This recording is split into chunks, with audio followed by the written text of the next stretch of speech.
Question number 18 में यहाँ पर एक पॉइंट ए को सेंटर मानकर एक सेमी सर्कल लिया, ए बी इसका रेडियस है, फिर ए बी रेडियस को 0.5 बढ़ा दिया गया। इस तरह से एक स्पाइरल बन गया और टोटल इस तरह ये जा रहा है। अब बच्चों इसमें ये जो है L1 है, ये L2 है, ये L3 है, ये L4 है। इस तरह से ध्यान दीजिए क्या है, यहाँ से यहाँ तक ये अर्धवृत्त है, सेमी सर्कल है। इसकी लंबाई को, जो कि इसकी लंबाई यहाँ से यहाँ तक है, इसको L1 नाम दिया गया। और इसकी लंबाई जो यहाँ से यहाँ तक है, ये भी एक सेमी सर्कल यानी अर्धवृत्त है, इसकी लंबाई को L2 नाम दिया गया। लंबाई मतलब लेंथ, मतलब ये चूंकि सेमी सर्कल है तो इसका सरकमफ्रेंस, ठीक है बच्चों, यानी कि परिधि, तो इसकी परिधि L1 है, इसकी परिधि L2 है। अच्छा, हमें AB का रेडियस दिया हुआ है, AB का रेडियस दिया हुआ है हमें 0.5, AB जो है 0.5 है, और हर बार ये रेडियस 0.5 बढ़ जाता है। मतलब इसका रेडियस है 0.5, तो इसका रेडियस है 1.0, इसका रेडियस है 1.5, ऐसे करके हर बार आपको रेडियस में 0.5 प्लस कर देना है और नया रेडियस लेना है प्रत्येक सेमी सर्कल का सरकमफ्रेंस निकालने के लिए। तो हमारे रेडियस हैं ये रेडियस 0.5, 1.0, 1.5, 1 और 2.0 ऐसे लेने हैं हम। तो हमें सबसे पहले क्या करना है, L1 निकालना है। बच्चों इसमें बोला कि इस प्रकार से टोटल कितने स्पाइरल हैं, ये इस तरह के 13 अर्धवृत्त हैं और आपको 13 अर्धवृत्तों की कुल लंबाई बतानी है। तो ध्यान दो, एक अर्धवृत्त यानी L1 की लंबाई जो है सरकमफ्रेंस के आधे के बराबर है, यानी कि अर्धवृत्त के परिधि के बराबर। तो अब हमें यहाँ पर अर्धवृत्त की परिधि यानी L1 क्या हो गया, अर्धवृत्त की परिधि, ये हो गया आपका L1, यानी L1 के लिए हमें अर्धवृत्त की परिधि चाहिए। सरकमफ्रेंस ऑफ सेमी सर्कल, ठीक है। तो इसके लिए हम क्या करेंगे, सरकमफ्रेंस यानी परिधि का सूत्र 2πr का कर देंगे हाफ क्यों करेंगे, क्योंकि आधा वृत्त है, 2 से 2 कैंसिल हो गया तो फॉर्मूला निकल कर आया πr ये। तो बच्चों आपको L1 निकालने के लिए या L1, L2, L3 सबको निकालने के लिए आपको यही फॉर्मूला लगाना है, πr का फॉर्मूला लगाना है। इससे आपका L1 की लंबाई निकलेगी। तो L1 यानी पाई की वैल्यू 22/7 भरेंगे, गुणा में रेडियस 0.5 भरेंगे, ठीक है। अब इसका पॉइंट हटाया, पॉइंट सीधे सीधे मल्टीप्लाई कर लेते हैं, इसको पॉइंट नहीं हटाते हैं, कैंसिल नहीं होगा, ओके। तो मल्टीप्लाई कर दिया, 22 को 5 से मल्टीप्लाई तो आ गया 110, और पॉइंट के पीछे चूंकि एक डिजिट है तो एक पीछे से एक डिजिट छोड़कर पॉइंट लगाया और अपॉन में कितना आ गया, 7 आ गया। अब ये हो गया हमारे पास 11 अपॉन में 7। ये दोबारा सुनिए, 22 को 5 से मल्टीप्लाई किया तो 22 गुणा 5 हो गया 110। फिर क्या किया, 0 के पीछे हमने पॉइंट देखा, पॉइंट के पीछे एक अंक है तो पीछे से एक अंक छोड़कर यानी एक अंक पहले पॉइंट लगा देना है। इस प्रकार से 11/7 बचता है हमारे पास। तो ये हो गया L1। अब हमें L2 निकालना है।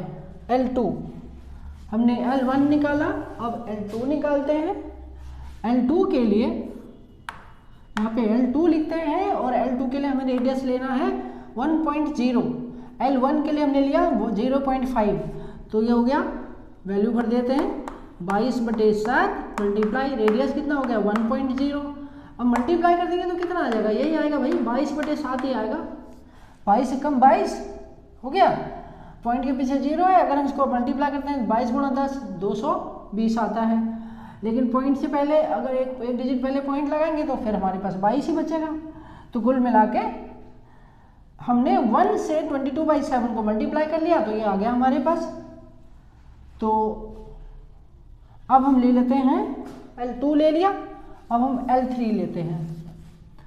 L3 तो L3 कितना आ गया 22/7 मल्टीप्लाई, L3 के लिए हमें रेडियस लेना 1.5, इसको मल्टीप्लाई कर दो, ठीक है। तो 15 2 × 30 और 15 2 × 30 + 3 33 अपॉन में 7 पॉइंट लगाया तो आ गया 33/7 ऐसे।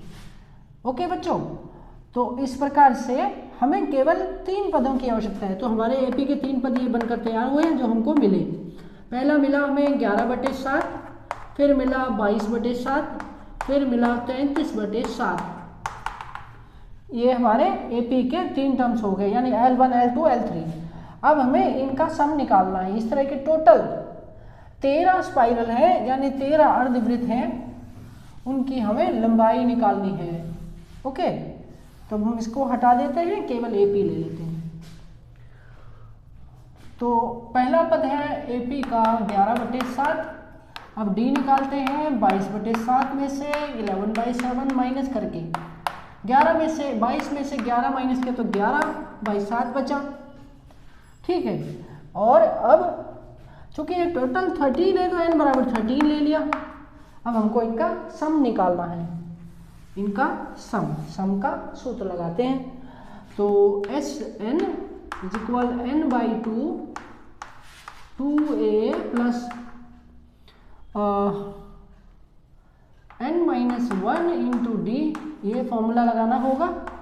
n की जगह 13 है, 13 भर दिया, 2 × 11/7 + 13 - 1 × d 11/7। अब इसे कर देते हैं हल और देखते हैं क्या आता है हमारे पास। तो 13/2 और इसको किया 11 दूनी 22 अपॉन में 7, 2 और 11 को मल्टीप्लाई किया और प्लस में 13 में से 1 चला गया 12 मल्टीप्लाई 11/7।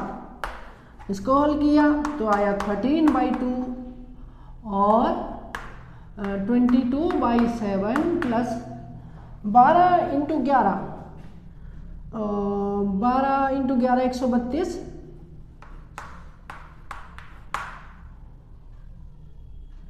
अपॉन में 7।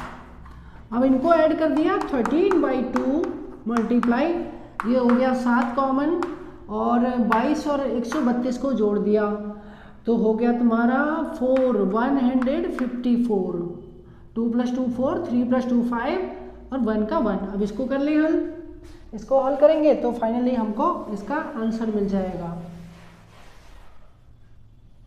तो इसका आंसर कितना आ रहा है, इसको हम कैंसिल कर सकते हैं। अच्छा, 7 से 2 से कर दिया इसको, 2 7 जा और 2 7 जा, फिर 7 से कर दिया 7 1 जा 7 1 जा, तो आ गया 13 × 11, यानी कि 13 1 जा 13, 13 1 जा 13 + 1 14, 143 सेंटीमीटर में हमारा आंसर हो गया। सेंटीमीटर, ये हमारी टोटल लंबाई हो गई बच्चों 143 सेंटीमीटर।